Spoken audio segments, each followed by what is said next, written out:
et renforcement de la sécurité alimentaire durable. Ceci illustre parfaitement notre soif et notre ambition légitime de voir notre jeunesse se confirmer et s'affirmer.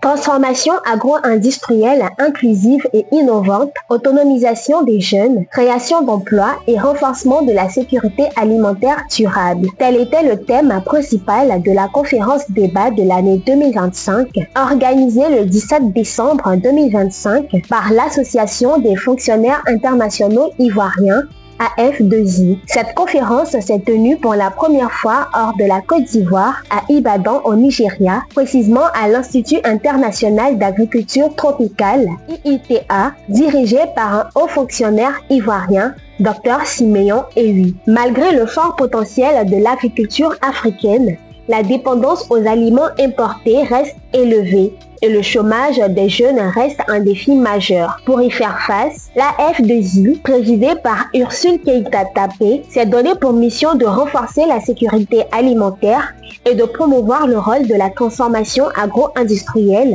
comme instrument de création d'emplois pour les jeunes. Notre fondation, en tant qu'Ivoiriens, tous nos parents sont paysans. Sinon, c'est un descendant de paysans. Et nous pensons aussi que la terre nourrit son homme et ne le lâche pas. C'est un. Deuxièmement, ce que vous avez dit sur le digital. Le digital peut s'appliquer à l'agriculture, on l'a vu. On est ici, on l'a vu. On a vu qu'on peut déjà voir où le climat va pour contrôler nos récoltes, nos productions. Donc, il n'y a pas une distinction ou bien une distance, si je peux employer ce mot, entre l'agriculture et la digitalisation. Et le thème, si vous écoutez, on a une partie là-dessus. La digitalisation. Comment aider? Parce que hier, quelqu'un a dit que les jeunes sont plus intéressés par le digital. Comment aider les jeunes à s'intéresser à l'agriculture à travers ce qu'ils aiment le plus? Utiliser les réseaux sociaux et le digital.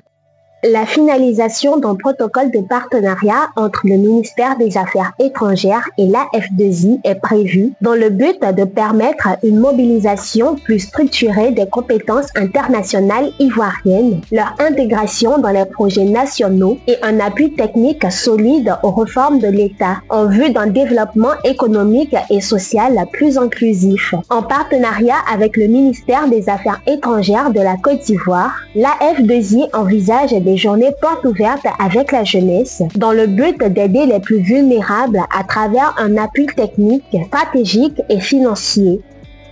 Nous avons signé un accord cadre avec le CNRA, l'Institut de recherche en agronomie de la Côte d'Ivoire. Donc ça c'est très important parce qu'on est dans un institut de recherche. Tout à l'heure, un des panélistes sera le DG du CNRA. L'autre objectif qu'on a atteint, on est en train de signer un accord cadre avec le Conseil économique et social. Et maintenant, vous l'avez entendu du secrétaire général, nous avons également, avec en partenariat le ministère des Affaires étrangères, pour la première fois de notre histoire, mis en place une politique d'intégration et de promotion des Ivoiriens dans la fonction publique internationale. Quand ça va être signé, ça va faire un grand pas pour nous. Cette conférence s'est tenue en duplex entre l'IITA à Ibadan et la salle de conférence du ministère des Affaires étrangères, de l'intégration africaine et des Ivoiriens de l'extérieur de Côte d'Ivoire à Abidjan. Une session plénière sous forme de panel interactif autour du thème principal a été dirigée par Dr Siméon Ewi, membre fondateur de l'AF2I et directeur général de l'IITA. Pendant ce panel, il a été proposé d'accentuer la communication autour des banques qui financent les jeunes entrepreneurs et agriculteurs, de mettre en place des formations sur la gestion financière et des systèmes d'accompagnement des artisans transformateurs.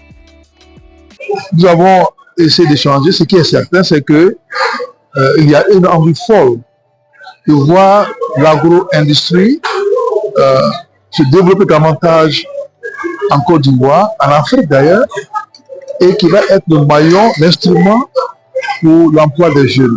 Comment aller de l'innovation technologique à l'emploi des jeunes? Le rôle du privé, le rôle du public, le rôle aussi de financement. Et ce sont des questions complexes qui nécessitent des réponses adéquates. Ce qui est certain, il y a un intérêt majeur. De nombreux étudiants de l'IITA tels que Onia Precious et Oyeleke Fatia se sont dit ravis des propositions qui ont été faites lors de cette conférence débat. Ils envisagent de collaborer avec l'équipe de l'AF2I afin d'apprendre davantage sur les nouvelles technologies relatives à l'agriculture, telles que la carte numérique des sols pour la gestion de la fertilité des sols. So, the conference has been an amazing one. I'm excited and I'm expectant to collaborate with different great personnel in here, and it's a very inspiring program because it's focused on the youth, trying to make sure that the youth are involved in agriculture, which is something I'm passionate about. So I'm excited to see the outcome of this particular conference and to see how well it can impact the youth and women and children in general. So far I've been enjoying the program because it focuses more on women, as she said, youth. So I'm looking forward to getting more lectures and getting more information about Ivory Coast, precisely Côte d'Ivoire, because I am new to like French. I am new to yen, although we learn about French in our secondary school, but listening to it and getting to know much more about how the intonation and French is an amazing thing to me. So I'm enjoying it so far through the translator.